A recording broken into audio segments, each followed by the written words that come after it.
Hey, Dr. Unger, how do people discuss politics on social media? Well, they argue a lot.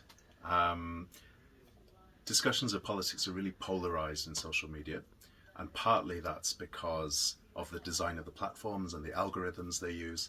They tend to reward controversial views and people disagreeing with each other. And partly I think it's because people just like to disagree. People talk about echo chambers in social media, where people only sort of see the views that they agree with. But I don't think it really works like that. It's more like agreement bubbles, where people tend to kind of agree with each other and reinforce each other's views when they already agree, and agree on what they disagree on as well. So they find stuff they disagree with and they say to people they agree with, hey, look at this thing we disagree with. Let's disagree with it more. So you get a lot of that Mhm. sort of thing. You get a lot of kind of argumentative shortcuts that sound really convincing, but that don't really express their premises and the sort of underlying warrants of the argument very effectively. So persuasive stuff, but it's not really very good argumentation.